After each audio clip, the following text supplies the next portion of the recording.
begin today the Gemara on Daf Mem Hey Amud Aleph, 10 lines from the top of the Yamud. So the Gemara here is speaking about the halachas of an Eved. Before we spoke about an Eved that his master sold from Eretz Yisrael to Chutz La'aretz. Here brings a story the opposite. An Eved going from Chutz La'aretz and he ran away to Eretz Yisrael. Hahu Avde, so there was a slave, the Arak Mechutz La'aretz La'aretz. He ran away from his master, from Chutz La'aretz, where his master was, and he ran away to Eretz Yisrael. So Azal Maria Basrei, his master went running after him, trying to grab him back, to bring him back to be an Eved. Also like Hamei de Rabami, so he came in front of Rabami to ask Rabami, just a second, came to Rabami and asked Rabami, how do I get back this Eved? So Amalei, so he told him, Nichtev l'cha shtar admei. The best I can do for you is, I'm going to write a document for his value, that this Eved owes you his value, and he's going to be free. I can't get you back the Eved, but the best is this shtar, and the kosav le Gittin de cherusa, and you have to write him a document of freedom. But v'loyin, if you're not going to do so, mafkana le minoch, then I will take him away from you without this, with Rav Achi b'Rav Yeshia, because of what Rav Achi b'Rav Yeshia said. Second, here. Tanya, you got it? Okay. Second. Where are we over here? So here the Gemara brings a Braise, the Tanya. Because we learned in a Braise, it says, Lo yeshvu ba'artzacha pen yachtiyo oischali. The Pasuk says that they should not, the Goyim that are living in Eretz Yisrael, they should not live amongst you in Eretz Yisrael because they may cause you to sin. They serve Avodah Zarah, they may cause you to sin. So the Braise says, I would think that this even includes Goyim that accepted upon themselves not to serve Avodah Zarah. Maybe that's what it's talking about. Talmud Loimar, so there's another pasuk that says, Loi sasgir eved el adoinov, asher yinotzal elecha me'im adoinov. What does this pasuk mean? So the Tanakama explains this pasuk when it says El Adoinov. Adoinov means his master, which is his Avodah Zarah. And what the pasuk is saying is, don't lock this guy to his Avodah Zarah. If he wants to be saved with you, he wants to live with you without his Avodah Zarah. So don't lock him to his Avodah Zarah. Allow him to live with you without his Avodah Zarah. So as long as the guy drops his Avodah Zarah, he's allowed to live amongst Yidden in Eretz Yisrael.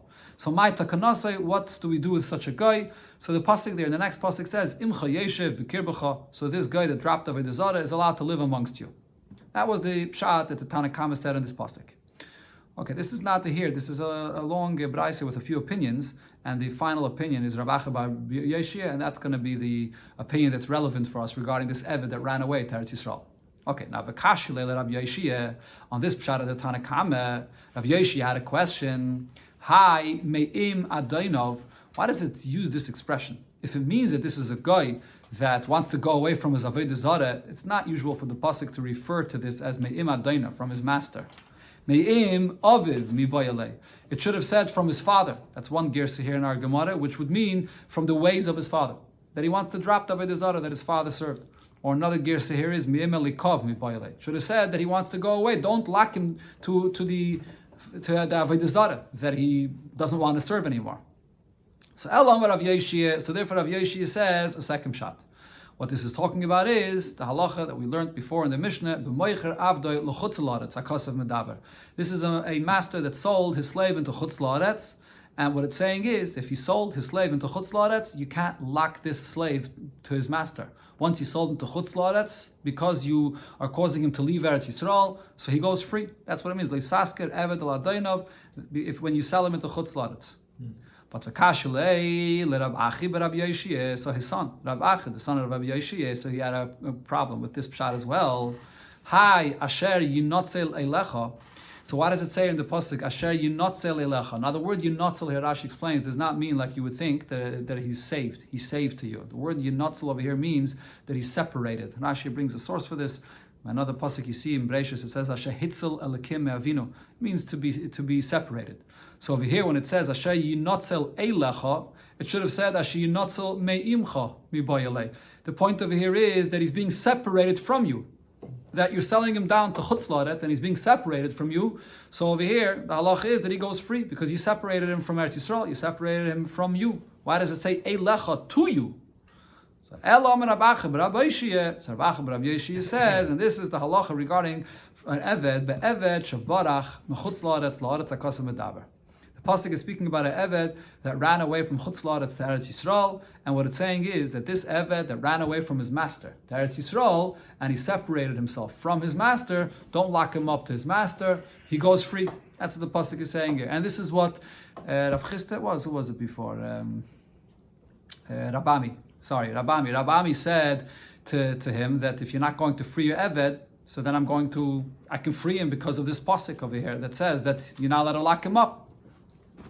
Tanya again, what?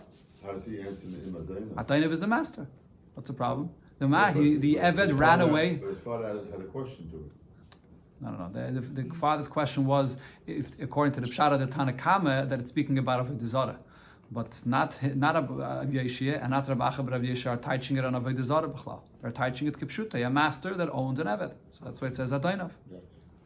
Tanya Doch, in another brayso we learned another pshat here. Leisaskir Eved al Adainav. What is this pasuk saying? Don't lock up the slave to the master. So Rebbe says the pshat on the pasuk is B'lekeach Eved al Manas l'shachrei akosav medaber. If a person acquired an Eved, but it was all with the condition in order to free him.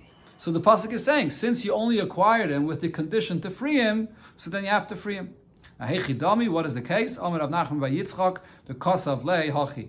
He writes to the Eved when he acquires him as follows: when I will acquire you, hare atzmacha kani lecha. You are acquired to yourself, you own yourself. Me'achshav from now, which means retroactively, from the beginning, he's buying him, basically, he's freeing this Eved. Okay, so what's the chiddush of this? I mean, why does a pasuk have to say this? That you can buy him almanas to free him? Obviously, no. That you can buy him almanas, but you can make this condition. So Rashi here says that the chiddush here is that, like Rab Meir says, that a person can be makna davar shlei ba lo'olam. You can't sell the Eved to himself if you don't even own him yet, b'chlal. You're telling him, I'm going to sell you to yourself when I buy you, but you don't own him yet. So even before you have any rights to him, you could already make this condition that you're selling him to himself. So that's basically selling a davar shalei ba lo'olam, something that you have no ownership yet on it. Rav Chisda arak le Abdul bei kutoy. So a story happened that Rav Chisda had an Eved, and the Eved ran away amongst the kutim. Shalach lahu. So Rav Chisda sent a message to these kutim, hadru ali, give him back to me, send him back to me. Shalchulei. So they sent him back. No, we don't have to give him back to you, because the pasuk says leisasgir Eved el adainov. Don't lock up a slave to its master. So they interpreted the pasuk that any time, in any situation that a slave runs away from his master, you don't give him back, you don't lock him back up to his master. So they didn't want to send him back.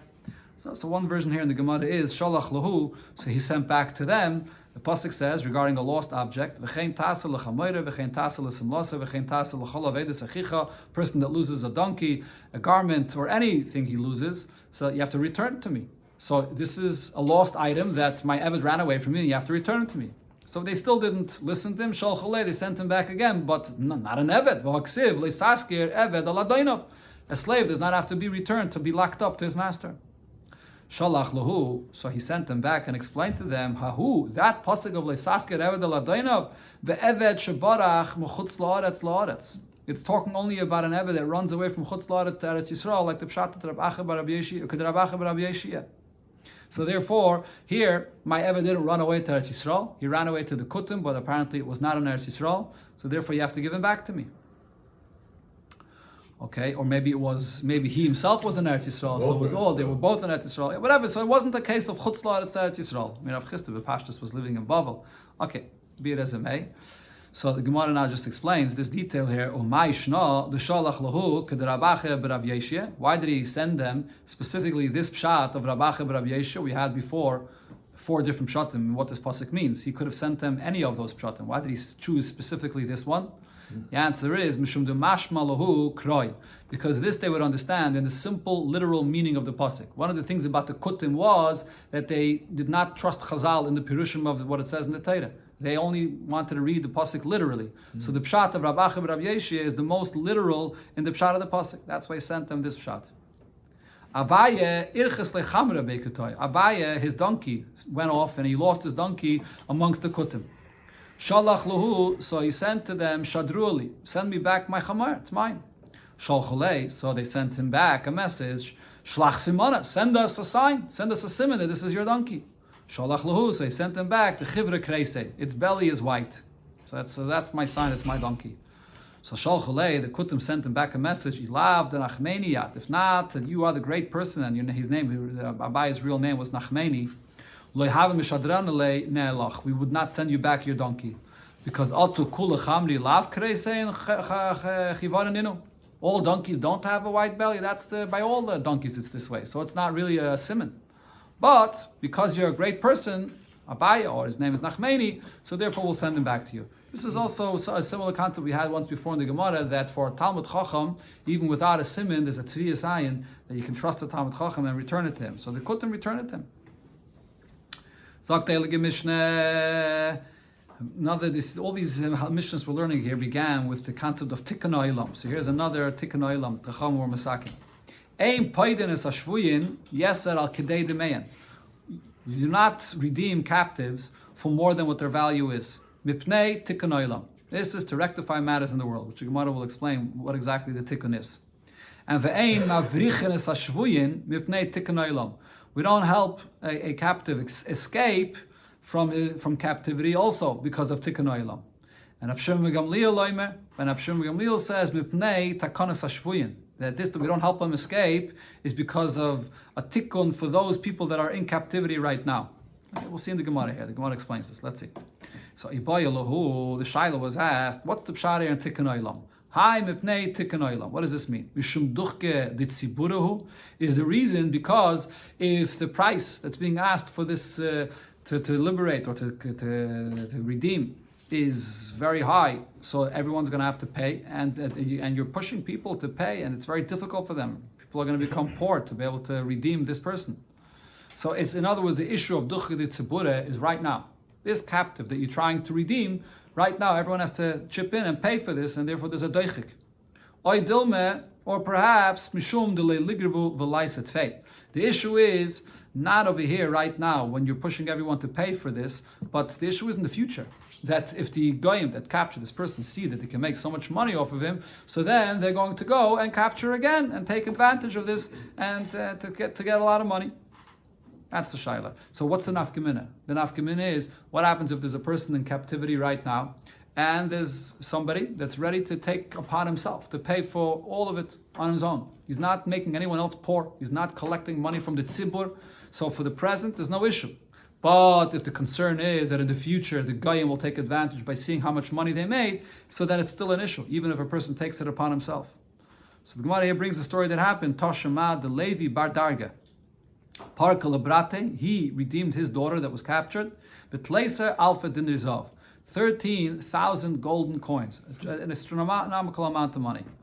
Amar Abaye, so Abaye says, okay, so here we see clearly that as long as one person is paying it, so then it doesn't matter. We're not concerned about the future, that Goyim may take advantage of this. Amar Abaye, so Abaye says that there's no eye from there. Who says what he did? Chachamim agreed to this. There was his daughter and he did so, he was ready to pay and he paid, but who says Chachamim agreed with this? So it seems like here that the halacha taka is like this pshat, that even if a person is paying himself, you should not redeem someone from captivity for such a crazy amount of money. Yeah. The Mishnah said you don't help a person that's captured to escape because of Tikkun Olam, and Rav Shimon Gamliel says takana shvuyin.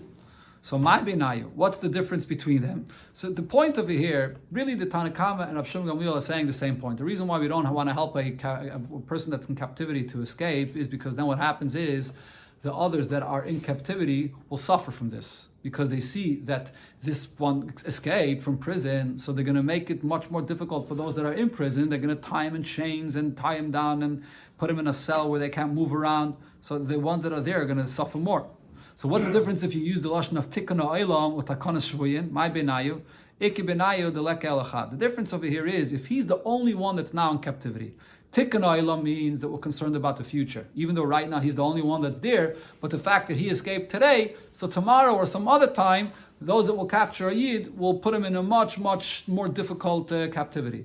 But Rav Shimon Gamliel is saying, no, Takonis Shvuyin, we're only concerned about if there's other prisoners that are left in prison right now, that they're going to make it difficult for them. But if there's no one left there right now, we're not concerned about the future. So the Gemara here brings an interesting story. Benate, the Rav Nachman's daughters, Bachash and Kedere biyadayu, when they were cooking, they mixed the pot, boiling hot pot, they mixed it with their fingers of the hands. Okay, so this was like, everyone looked at this like they must be these great sitkanias, that they don't get burnt from the heat, from the fire, from the cooking. So Kashalele Rav Ilish did not understand how this could be. How could they be on such a level that they don't get burnt? The pasuk says, Adam echad me'elef mutzasi. I found one man that's a great tzaddik amongst 1,000, but the isha b'chalei mutzasi. A woman amongst all of them I did not find that should be a tzaddikis. So how could it be that they are tzidkaniyas that they could do this? So Rav Ilish was wondering about this. So the Mefarshim over here discussed this. That was he really wondering that it's impossible there should be a woman that it's a tzaddikis? It's not what it really means. What it means is this inyan, that fire should not affect you. We don't find such an inyan b'nigayah to a woman, only b'nigayah to a man. This is the famous story of Hanan, Mishal, and Azariah that were saved from a fire. So this level, this concept, he says, we can learn from this pasuk that we only find it b'nigayah to a man and not regarding a woman. So how could this be over here regarding the daughters of Rav Nachman? Okay, that's one pshat. So there's other pshatim because it's not so simple to understand what the Gemara really means here. Why he's wondering about this. Okay, so his question was, but ha'ikib naseh de Rav Nachman. Well, you have the daughters of Rav Nachman, that you see how great they were, that they weren't burnt by the pot. They mixed it with their own fingers. Now, later, it turned out that they were not on this level necessarily. What happened? Karma luhu milsa, something happened. Ve'eshtabyan, ve'eshtaboy iu nami ba'adayu. So they got captured, and Rav Ilish got captured also with them by the same people. So Yom Echad, one day, have a Yosef Gabea Hu Gavra. So Rav Ilish is sitting in captivity, and there was this other person there in captivity that was with him. Have a Yada Belishtan de Tzipairi, and he understood the language of the birds. So also there was a raven that came there and was chirping. Amar Lei, so he says to this individual, my kama, what's the raven saying? Amar Lei, so he answered him and said, he's telling you, Ilish barach, Ilish barach. Ilish, run away, run away. Okay, so he's giving you a sign to go. So it's a good time to escape. Omar, so Rav Ilish said, Urve shikrahu. A raven is a liar. I can't trust this raven. I don't rely on this raven. Okay, but now the Mashal says that it's not only that it doesn't rely on the raven, he didn't necessarily rely on this guy that understood the language of that. This guy is telling him the truth. Maybe the guy wants him to be trapped and to escape and to be caught. He sees that a dove came and is chirping. Amalei, my kamera, what's the dove saying? Amalei, ilish barach, ilish barach. So same thing, that the dove is coming to say to run away. So Omar, so now he said, Knesses Yisrael ki yoyne mesila. That Yidden are compared to a dove, and Shma Mina, so from the fact that the Yoyne is saying this, I know, Misrachash li niseh, that an S will happen to me. So the Marshal here says that why does he have to add that he's compared to that a dove is compared to Yidden? We know by the Teva, by Noach, when he wanted to send out a bird that he can trust, that will tell him if the ground is dry or not, he sent out a Yaina. He should have brought from that. So he answers the point that I said before, because it's not only the problem that he wasn't sure if you can trust a bird, he didn't know if you could trust this guy. But now that it was a dove that was sitting there and chirping, and the guy is telling you what this bird is saying, so since the bird is similar to Knesset Yisrael, so that to him was a sign that this is actually true. Okay, so what happened? Amar Ilish, Rav Ilish said to himself, Ezel, achsi b'notid Rav Nachman. Let me go see what's going on with the daughters of Rav Nachman that are here in captivity as well. Ikaimim behem nusayu ahadrinu. If they are still in their faith, so then, in other words, if they're still tzidkanias, like he knew what they were before, so then I will return them with me, I will have them escape together with me. So Amar, he said, Nashi kol mili de isluhu sadrin lahadadi beveis hakisei. So women, when they want to speak over matters and things that are private, so where do they speak this? When they are in the bathroom. So he went there to hear what's going on with them. Are they still in Behem Nusai? Are they still faithful, and therefore they deserve for this nest to be saved when he escapes? Shaminu the Ka'amri, so Ka'amra, that is, he heard that they were speaking to each other, and they said it to each other as follows: Adi Govrin. Now over here we have our new men, our new husbands, the one that captured them. V'nerdoi Govrin. Earlier, before we were captured in Nerdah, so over there we had our husband, but we have over here new husbands. Let's tell the ones that captured us that he should take us to a distant place from here. That others shouldn't come and redeem us. They were basically saying to each other that we had our life before captivity and now we were captured and we're living with them. Let's go far away and this is fine over here. So he realized that they're not tzedkanias. So he didn't take them along with him. Come, Arak. He got up and he ran away. So Asa Iyu Vahu Gavra. So Rav Ilish himself, together with this other individual that understood the language of the birds, he ran away together with Rav Ilish. To Rav Ilish, a miracle happened, and Ava b'mavre, and he was able to pass through the river with a boat. Vahu Gavre, but the other person that came with him, Ashkachua v'katlua, he was found and they killed him. Okay, so here you see that even though this guy apparently was on a level that he understands the birds speaking, and he was on a high level of chachma, but the chachma didn't help him. Dafkir Rav Ilish was a tzaddik and he was saved. And Kihadron v'asan, then the daughters of Rav Nachman were eventually redeemed, and when they came back, so Amar, Rav Nachman said, have a kabachshan kidre b'kshafim. I could not tell you that this day they were mixing the pot with their hands. It's not because they were big tzidkanias, and he was wondering before how it could be that they don't get burnt, but they did this with the koyach of kishiv, because he was with them in captivity, and he heard how they were speaking. They weren't such tzidkanias at all. Sagt the Mishnah, a similar tikkun olam. Ve'ein loikchin svarim with tefillin umezuzis menayvdik echavim yesal kedei demein. You don't redeem and buy from goyim a sefer Torah or tefillin or mezuzis, also more for its value. And the reason is mipnei tikkun olam, like we said before, tikkun olam, and here Rashi brings the two opinions that the Gemara said before, either because you're going to collect money from the entire tzibur and the deichik of the tzibur, or because if you do it once, then the guy will take advantage of this and do it again. So the Gemara brings here this idea of the Mishnah, Amalei Rav Budye L'Ravashi. So what did it say in the Mishnah? Yeser al kedei demein hudein loikchin. That if you're redeeming these svarim or the tefillin mezuzis for more than their value, then you're not allowed. Ha b'chdei demein loikchin. But to take from a guy to buy from him a sefer Torah for its value, that you can, that you're allowed. So Shema Mino, what do you see from here? Sefer Torah shenimtze b'yad oivik echavim. If a sefer Torah is found in the hands of a guy, kaidim by, you can buy it from him and you can read from the sefer Torah. And we'll see soon in the Gemara. There's various opinions about this. So in our Mishnah, it's mashma that you could buy the sefer Torah from a guy. So the Gemara answers, not necessarily. Dil melignois. Maybe our Mishnah is saying is you buy it from the guy, not to use to read from it, but to put it into the gniza, to bury it. But you can't read from it. It's apostle sefer Torah. So Amar Rav Nachman said, Naktinon, we know the following halacha. Sefer Torah shekosvai min. A sefer Torah that was written by a min. And Rashi here teaches that a min is a yid that is very connected to Avodah Zarah. So he's serving Avodah Zarah. Yisarif. So when he writes a sefer Torah, it has to be burnt because he definitely wrote it having in mind Avodah Zarah. So not only is it possible, but it was written for Avodah Zarah, so it has to be burnt. Kosvai oivik echavim. But if a guy wrote a sefer Torah, so yiganis. So that you have to bury it. You don't know that he wrote it necessarily for Avodah Zarah. It could be he wrote it not for Avodah Zarah, but it's possible. So since it's possible, so therefore it has to be, the Gemara will soon explain. So therefore you can't use it, it has to be buried. Nimtze b'yad min, so if the Sefer Torah, you don't know that it was written by a min, it was found in the hands of a min, so you're gonis. You have to be gonis the Sefer Torah because it's a suffix.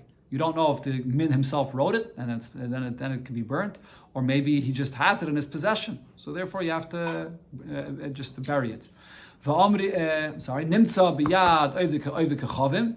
If you find a Sefer Torah in the possession of a guy and you don't know who wrote it exactly, so Amri la yiganis. So some say that over here as well, you have to bury it because there's a suffix if who wrote it, so it has to be buried. V'amri la, but others say kaidim by that you could read from it. And Rashi says the reason over here is because it's a sfek sveike. Maybe a yid wrote it, and maybe this guy wrote it. And even if this guy wrote it, maybe he wrote it to sell to a yid. And if he wrote it to sell to a yid, he didn't write it l'shem avodah zarah. He wrote it l'shem for a yidin to use it. So even if the guy did write it, it still might be kosher. So that's called a sfek sveike, and the sfek sveike, you're not chayshish for the suffix, and you can even read from it. That's Rashi's pshat. Taisus over here says the reason is not sfek sveike, but the reason is that if you see a Sefer Torah in the hands of a guy and you have a suffix whether he wrote it or maybe a yid wrote it and he just has this Sefer Torah in his possession, it's more likely that a yid wrote it because it's not common that a guy should be writing a Sefer Torah, so it's more probable that a yid wrote it, so you can rely on that. Okay, the Gemara now here brings that we have different braises that speak about this. Sefer Torah shekasve avedis kechavim. So a Sefer Torah that we know that a guy wrote the Sefer Torah. So Tani Chade in one brayse it says Yisaref, that this Sefer Torah has to be burnt. V'Tanya Yidach in a second brayse it says Yiganis, that you have to bury it. V'Tanya Yidach in a third brayse it says Kairim Bay, you can read from the Sefer Torah. So the Gemara explains it's three different opinions. Like Kashi, there's no stira here because Tanya Yisaref, the brayse that says it has to be burnt. Rabbi Eliezer, the Amar, Rabbi Eliezer says, Stam machshavas oivik kechavim la'avedis kechavim. A guy that does something and he's writing a Sefer Torah here, so his machshava is writing it. Whatever he does is he's doing it for avodah zarah. So therefore, it has to be burnt. V'hada tanya yiganis. The other brayse that says that it just has to be hidden, buried. Hai Tanu follows this Tana here. The Tani Rav Amnune Berei the Rave mi Pashrune Runye Sefer Torah Tefillin Umezuzis Shekasvan Min, according to one Gersa here, a Min or a Masr. A Masr is an informant. He's also a person that Rashi says a Min and a Masr or a Mumar and a Masr is a Gersa here in Rashi. These are people that completely removed from themselves the oil, the yoke of Torah. Or a Kechavim, or a guy that wrote a Sefer Torah. Ve'eved, and have a Kanani, or a Isha, or a Cotton, and Kuti, or Yisrael Mumar. Here in this Gersa brings here Mumar. Psulim, they're all puzzled to write a Sefer Torah. Shenemar, the pasuk says, Ksharta Uchsavtam, Kol Sheyeshna Bikshira. Anybody that has the mitzvah of Kshira, Yeshna Biksiva, can write the Sefer Torah. If you don't have the mitzvah of Kshira, so then you don't have the mitzvah of Ksiva either. So from here we learn out that when it comes to a woman that does not fulfill the mitzvah of tefillin, because it's a mitzvah seishas man grame, so therefore she can't write the tefillin, and also similar a Sefer Torah. And even a masor, even though he is chayiv in these mitzvahs, but he was peirik the oil of the mitzvah of kshartam, of putting on tefillin, so he can't write tefillin, and the same thing we compare, he can't write a Sefer Torah. So that's the second brayse that says that this Sefer Torah, it's possible. I mean, it's not a problem that was written l'shem avodah zarah, so it has to be burnt, but it's possible. So it has to be buried. And the third brayse, v'hada tanya kairim bay, the brayse that says that a guy that wrote a Sefer Torah, you can read in it, hai tanahu. It's this Tana here. The Tanya, we learned in the brayse, loikchin svarim and oivdei kechavim b'chol makim. You can buy a Sefer Torah from a guy anywhere, as long as it's written properly according to the halacha. There was a guy that was in Sidon and he was writing Sefer Torahs. And Rab Shimon Gamliel allowed to buy the Sefer Torah from him. Okay, so here this is the opinion that a guy can write a Sefer Torah and it's kosher.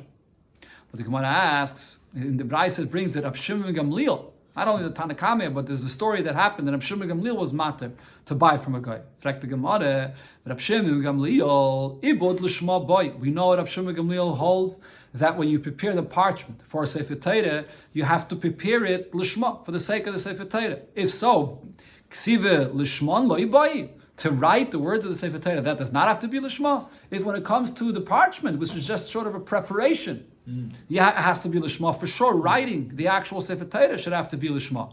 So till here, we were discussing the kavana of whether it's being written l'shem avodah zarah or not l'shem avodah zarah. That was the whole discussion. But now the Gemara brings up that there's another thing: the halacha of writing a Sefer Torah lishma. And Rav Shlomo Gamliel holds that has to be prepared lishma and has to be written lishma.